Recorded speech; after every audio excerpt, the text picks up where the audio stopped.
Hello everyone, welcome back to my channel. So guys, class 10th और 12th के board exam के लिए यहाँ पर कुछ इंस्ट्रक्शंस आपको गिवन है।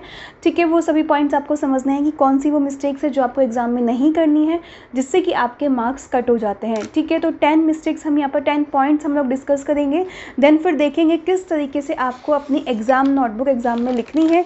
फुल कंसेप्ट हम लोग यहाँ पर देखेंगे। सो इसलिए वीडियो को एंड तक देखना, जिससे आप फुल मार्क्स अचीव कर सके। ठीक है, सो सबसे पहले अगर हम बात करते हैं फर्स्ट पॉइंट की, तो फर्स्ट पॉइंट क्या कहता है कि आपके जो सीबीएसई बोर्ड 10th और 12th के स्टूडेंट्स हैं आप लोग, तो आपको बोर्ड एग्ज़ाम से 15 मिनट्स पहले एग्ज़ाम पेपर मिल जाता है, राइट। तो आपको उन 15 मिनट्स को यूटिलाइज़ करना है। कैसे यूटिलाइज़ करना है?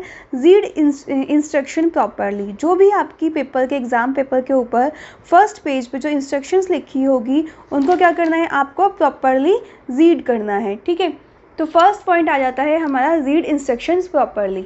ठीक है, तो हमारी जो भी इंस्ट्रक्शंस हैं, पूरा पोर्शन हमें अच्छे से रीड आउट करना है कि क्या क्या इंस्ट्रक्शंस हमें गिवन है। सभी इंस्ट्रक्शंस आपको अच्छे से रीड आउट करनी है एंड देखना है कि कैसे आपको पेपर को करना है, राइट। सेकंड आता है हमारा रीड क्वेश्चंस प्रॉपरली।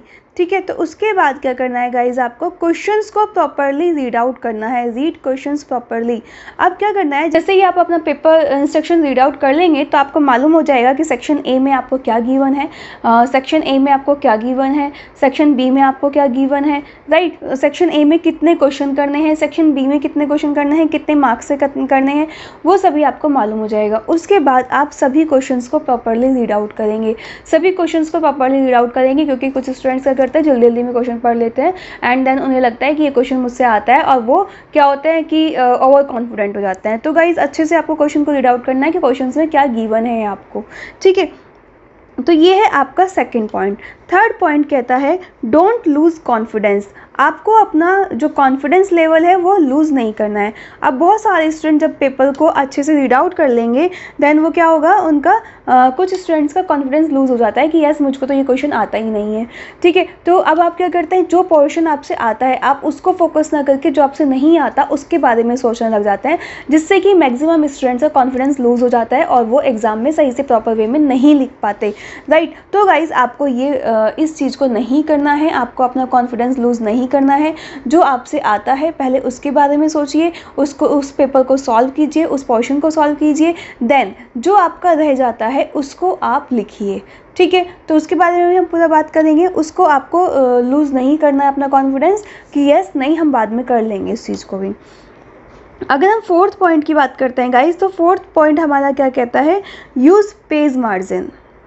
आपको क्या करना है, जो भी आपको नोटबुक मिलेगी एग्ज़ाम में, जो 15 मिनट्स स्टार्टिंग में मिलेंगे, उसमें इंस्ट्रक्शंस भी प्रॉपरली रीड आउट करनी है एंड जो आपकी एग्ज़ाम कॉपी है उसमें मार्जिन यूज़ करना है, लेफ़्ट में भी और राइट में भी। ठीक है, तो बहुत ज़्यादा मार्जिन नहीं कि आप आधा पेज इधर ले लें और आधा पेज इधर ले लें, नो, ये भी आपकी मिस्टेक हो जाएगी। सो आपको क्या करना है, स्केल लेनी है और स्केल के बराबर इतना इधर मार्जिन ले लेंगे और इतना ही इधर मार्जिन ले लेंगे। ठीक है, और उसके बाद जब आप दोनों मार्जिन के बीच में अपना पेपर लिखेंगे इस तरीके से, देन आपको क्या होगा, अच्छे से आप बहुत अच्छे सुंदर वे में लिख पाएंगे। अदरवाइज लेफ़्ट मार्जिन तो गाइज ज़रूर लीजिएगा। अगर आपको राइट मार्जिन नहीं लेना तो लेफ़्ट तो 100% आप लीजिएगा, जिससे कि आप प्रॉपर वे में क्वेश्चंस को लिख पाएँ। ठीक है, तो ये आपका हो गया फोर्थ पॉइंट कि फोर्थ पॉइंट हमें कैसे करना है। उसके बाद बात करते हैं फिफ्थ पॉइंट की। ठीक है, write down question number properly. Fifth point क्या कहते हैं, write down question number properly. आपको उसके बाद क्वेश्चन नंबर जो भी आपका गिवन है उसको प्रॉपरली लिखना है। कैसे लिखना है वो पूरा फॉर्मेट हम लोग यहाँ पर गाइस बात करेंगे। पूरा आपको क्वेश्चन नंबर प्रॉपर वे में लिखना है। ठीक है, तो आप देख भी सकते हैं यहाँ पर पूरा फॉर्मेट आपको मैं दिखाऊंगी एग्जाम्पल के साथ कि जैसे आपका सेक्शन ए है, खंड क है, तो आपको सबसे पहले क्या लिखना है, खंड क लिखना है। खंड क में आपका क्या है, बहुविकल्पीय क्वेश्चन है, तो आप क्या लिखेंगे, बहुविकल्पीय क्वेश्चन लिख देंगे। देन अब उसके बाद क्वेश्चन नंबर की चांस आती है प्रश्न 1। ठीक है, तो आप पूरा क्वेश्चन नंबर प्रॉपरली लिखेंगे। पूरा क्वेश्चन नहीं नोट डाउन करना, आप क्वेश्चन नोट डाउन करने के लिए नहीं बोला मैंने आपको, पर क्वेश्चन नंबर नोट डाउन करने के लिए बोला। इस तरीके से यहाँ पे क्वेश्चन नंबर नोट डाउन करेंगे। ठीक है, उसका जो भी आपका ऑप्शन का राइट ऑप्शन दिख रहा है वो लिखेंगे एंड उसके साथ साथ जो उसका आंसर है वो भी लिखेंगे। ठीक है, सेम क्वेश्चन 2 इस तरीके से आप लाइन छोड़ देंगे बीच में, जिससे कि इजीली आप देख सकें, एग्जामिनर आपका देख सके यस ये आपका सेकंड क्वेश्चन स्टार्ट हो जाता है, गैप देना जरूरी है। सो क्वेश्चन 2 लिखेंगे, देन उसका जो भी राइट ऑप्शन है एंड देन हम लोग क्या लिखेंगे, उसका आंसर लिखेंगे। सो सिर्फ आपको ऑप्शन ही नहीं लिखने, उनके आंसर्स भी उनके आगे लिखने हैं, जिससे कि ईजिली आपको अच्छे मार्क्स मिल सके। ठीक है गाइस, तो इस तरीके से ये आपका पूरा 5th पॉइंट हो गया कि write down question number properly. उसके बाद क्या कहता है, know the word limit, know about the word limit.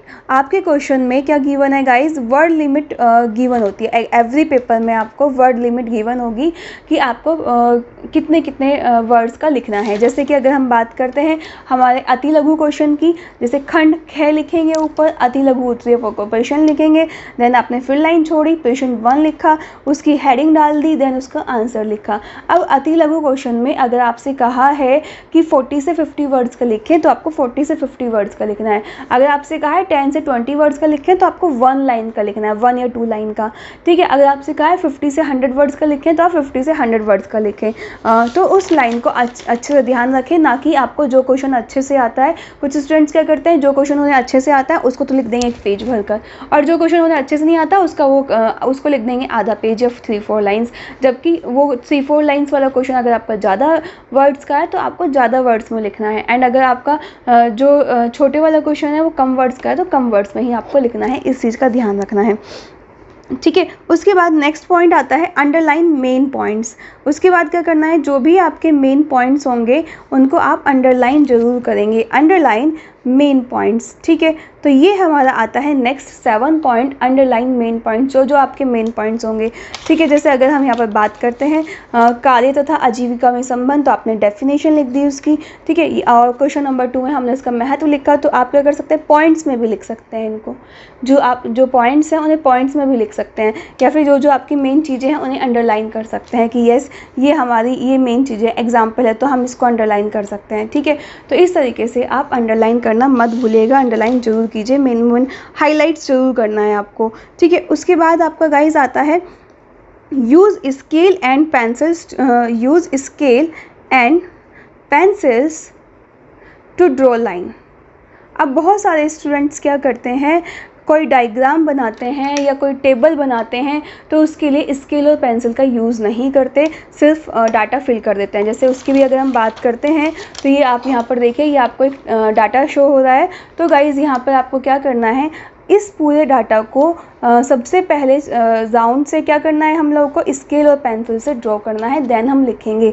कुछ स्टूडेंट्स क्या करते हैं, ये लाइन ड्रॉ नहीं करते और सिर्फ अपना डाटा लिख देते हैं, जिससे कि वो आपका राइट वे नहीं होता, एग्जामिनर को अच्छे से क्लियर शो नहीं होता और आपका मार्क्स कट हो जाता है। तो आपको प्रॉपर वे में लिखना है।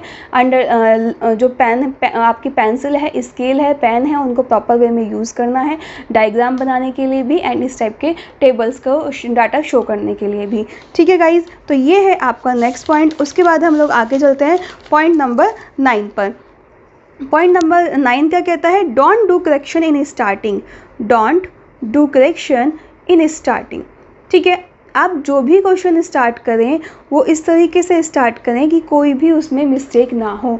मीन्स आपको कट नहीं करना है, कोई भी ज़्यादा करेक्शन नहीं करना है, बिकॉज अगर आप स्टार्टिंग में ही कुछ इस तरीके से करेक्शन कर देंगे देन क्या होगा, आपका एग्जामिनर पे बैड इम्पैक्ट आपका पड़ेगा। और आपका जो स्टार्टिंग से ही जब बैड इम्पैक्ट पड़ेगा तो आपने अगर अच्छा भी लिखा होगा तो आपको अच्छे मार्क्स नहीं अचीव होंगे, इसलिए आपको करेक्शन नहीं करना है। ठीक है, एंड जैसे आप मिड में जाएंगे, आपसे कोई करेक्शन हो जाता है तो गाइज उसके लिए आप उस चीज़ को इस तरीके से बहुत ज़्यादा कट ना करें, किसी टॉपिक को सिर्फ या तो आप एक सिंगल लाइन से कट कर दें और आगे कंटिन्यू हो जाए, या फिर उस पर करेक्शन टेप लगा दें, अपने पास करेक्शन टेप रखें। ठीक है, या तो अगर आपसे कोई मिस्टेक हो गई, मान लीजिए आपसे यहाँ पर कोई वर्ड लिखा है, इसमें ये वर्ड की स्पेलिंग गलत हो जाती है, तो गाइज आप इस पर एक सिंपल सी लाइन कट करके आगे स्टार्ट कर दीजिए, या फिर यहाँ पर करेक्शन टेप लगा दीजिएगा।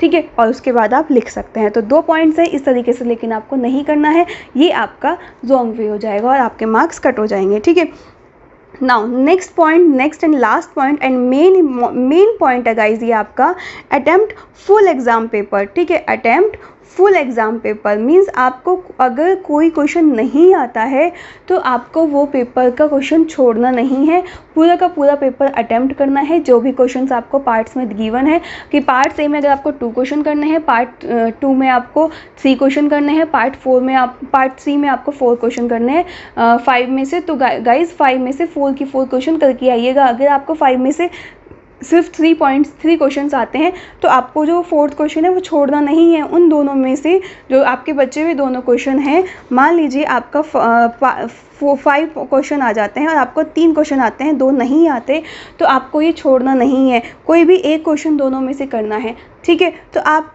क्या कीजिए, उनको उसका कंसेप्ट समझिए, किस चैप्टर से आया ये समझिए, जो भी उस चैप्टर से रिलेटेड आपको आता है उसके बारे में कुछ भी लिख के आइए, उस क्वेश्चन को एडजस्ट कीजिए, ना कि आप उसे छोड़ दें। बिकॉज आप अगर उसमें कुछ भी लिखेंगे, थोड़ा बहुत जितना भी आपको उस टॉपिक से रिलेटेड मालूम है, तो आपको कुछ तो मार्क्स मिलेंगे। तो इसलिए अपने मार्क्स को खोना नहीं है, गंवाना नहीं है, आपको वहाँ पर अपने उस टॉपिक के रिलेटेड कुछ भी लिख के आना है, ठीक है। तो इसलिए कोई भी क्वेश्चन आप नहीं छोड़ेंगे, फुल क्वेश्चंस हम लोग अटेम्प्ट करेंगे। तो ये थे आपके 10 इंस्ट्रक्शंस जो आपको फॉलो करने हैं।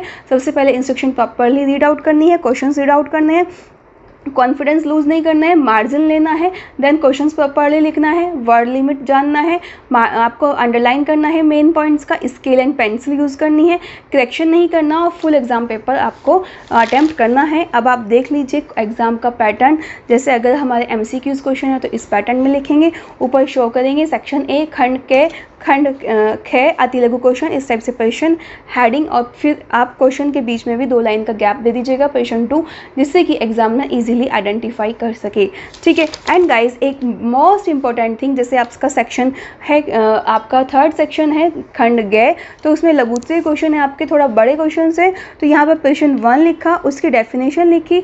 अब उसके अगर टाइप्स की बात आती है तो उसे आप इस तरीके से डायग्राम में शो करके दिखा दीजिए। इससे क्या होगा, इससे आपका एग्जामिनर पर गुड इम्पैक्ट पड़ेगा, राइट। एंड देन उसके बाद आप इन पॉइंट्स को एक्सप्लेन कर दीजिए, भौतिक वातावरण, सामाजिक वातावरण, आर्थिक वातावरण, इनके बारे में आगे आप एक्सप्लेन कर सकते हैं, ठीक है। लेकिन ये अगर आप इस पैटर्न में, इस वे में अपने क्वेश्चन को एक्सप्लेन करेंगे, देन आपके लिए बहुत ही अच्छा होगा, अच्छे मार्क्स अचीव होंगे। एग्जामिनर देखते ही देख लेगा, यस इसको तो इन सब चीज़ों के बारे में आता है, ठीक है। एंड जितना ज़्यादा क्वेश्चन को आप पॉइंट्स में लिखेंगे वो भी आपके लिए बेस्ट होगा, उससे भी एग्जामिनर पर बहुत अच्छा इम्पैक्ट पड़ता है। तो इससे आप बहुत अच्छे से इजीली एग्जाम में मार्क्स को अचीव कर सकते हैं। सो आपको ये अब ध्यान रखना है कि पेपर कैसे करना है, कौन सी गलतियां नहीं करनी है, किस तरीके से अच्छे मार्क्स आप एग्जाम में अचीव कर सके। सो गाइज इसी टाइप से अदर वीडियोज़ देखने के लिए आप चैनल को सब्सक्राइब कर सकते हैं। सभी सिलेबस, सभी solutions, MCQ question, most important questions आपको सभी चैनल पर अवेलेबल है। NCERT के सॉल्यूशंस आपको प्रिंसी एजुकेशन ऐप पर अवेलेबल है, डिस्क्रिप्शन बॉक्स में लिंक में जाकर देख सकते हैं, ठीक है। अदर पॉइंट्स के लिए आप कमेंट बॉक्स में कमेंट कर सकते हैं, जिससे कि हम नेक्स्ट वीडियो में वो सभी चीज़ें डिस्कस कर सके। सो मिलेंगे नेक्स्ट वीडियो में, बाय बाय, टेक केयर।